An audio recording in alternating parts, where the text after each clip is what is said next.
Cece. Hey, how are you? Good to see you again. My pleasure. Freak. Great game last night. That's what I do, right? Indeed. Have a seat. Pagnotti. How you doing? Thought you'd be selling used cars by now. Funny, comedian. I thought you would have invested in some new clothes, being a team owner and all. I see you still rocking that Goodwill look. Freak, what are you hanging around with this guy for? You know he's bad company, right? Got no choice. He helps me pay the bills. Plus, our mother loves him. Thank you all for coming by on such short notice. You're welcome. So you know why we're here, right? Not really. You want to negotiate an extension for Freak, right? Well, since you mentioned it, your client is quickly becoming a liability for this organization. We've already put a plan in Let place me that's going to finish, address all your Dom, concerns please. and issues. Let me finish. Thank you. Myself, the front office, and the coaches are not satisfied with the adjustments you've made in your life off the court. I personally warned you about the company you keep, and we're fed up with the late nights and showing up late to shoot-arounds and the bad press and the incident at the nightclub. I told you Vic was going to be your downfall, and I was right. Something has to change now, or we're not going to need your services any longer. If this is about that Twitter stuff, Vic was playing. Okay, it was a joke. It's not about that. It's everything. Like I told you before, Vic is my best friend. I can't just cut him off. He's practically family. Not really. What exactly are you trying to say? I'm not trying to say anything, Dom. I'm saying it. Freak and his friend Vic are a problem for me and this organization. And I called you in here to figure out how we all together can fix this problem. And right now, I'm only seeing one solution. I agree that Freak may need to make some adjustments in his personal life off the court, but that's a learning process. We both know that. But this almost sounds like a threat. And Dom Pagnotti doesn't take too kindly to threats. Is this a threat? Call it what you will. We all know that Vic is a problem. The only person who doesn't seem to realize that is my brother. I'm sorry, bro, but enough is enough. I don't have a problem with what you're saying. I have a problem with how you're saying it. Now, I know we can come to some understanding without all the ultimatums or threats. Can we all come to a understanding, a compromise? No more compromises. I already warned Freak. I told you. Don't be a hero. Cut that zero. It's cut Vic loose, or we trade Freak. It's that simple. Fine, we'll go sign with another team. Good luck with that, Pagnotti. Because of Vic, Freak's reputation precedes him. No, because of Freak's God-given talent, his reputation precedes him. Everybody's been talking. Dom, you know how this works. This is not about you and me and our history. This is about your client. Help him. You talking as if I'm invisible. You talking around me, about me, but not to me. Vic has always had my back. And I've given this team everything I got. I practice hard. I play hard.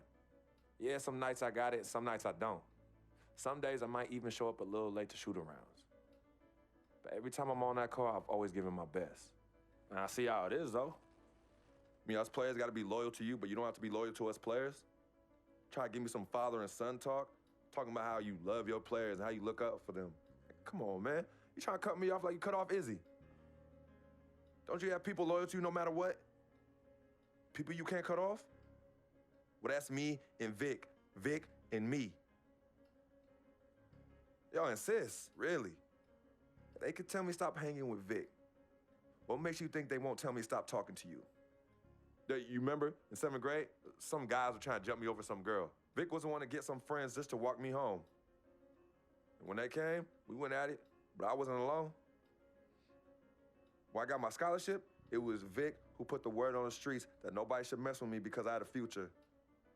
Vic was protecting me. And sir, I know Vic is crazy. But before all the hype and the lights, media, fans, it was just me and Vic. He's always been there.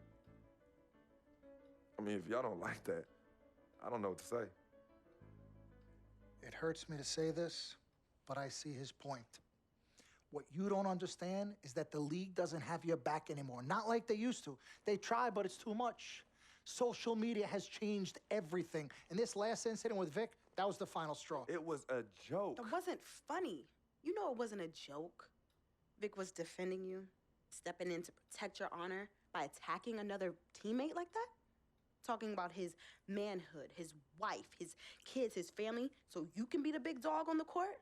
That's uncalled for. And they all know your relationship with Vic, so they think it's coming from you. But that's the media blowing everything out of proportion as usual. It's not just the media. He's attacking other players, other teams. He's out of control. Vic just doesn't know how to behave. We got guys on our squad who don't want to be here because of that beef. There is no place for that kind of inappropriate behavior in this league. If you can't trust your teammates, who can you trust? What Vic is doing isn't right. He's bringing you down, and people can see it.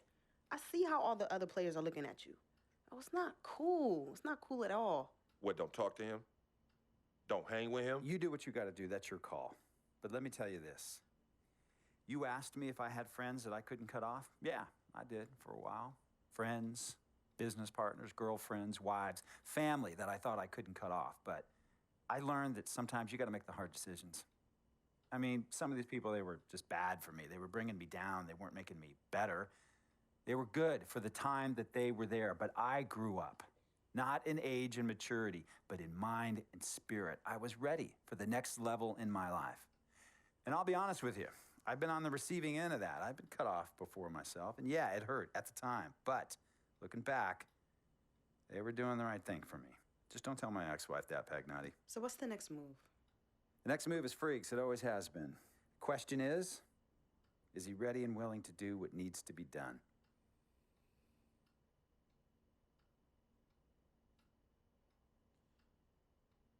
This is messed up. You take a moment to think about it, but think long, think wrong. The snafu should have been cleaned up a long time ago. With or without you, we got games to win. Freak, you gotta handle your business. Okay, we've all said our piece. You might cut me off as your manager, but I will always be your sister. Twin, this is on you. I might not like it, but I will respect any decision you make.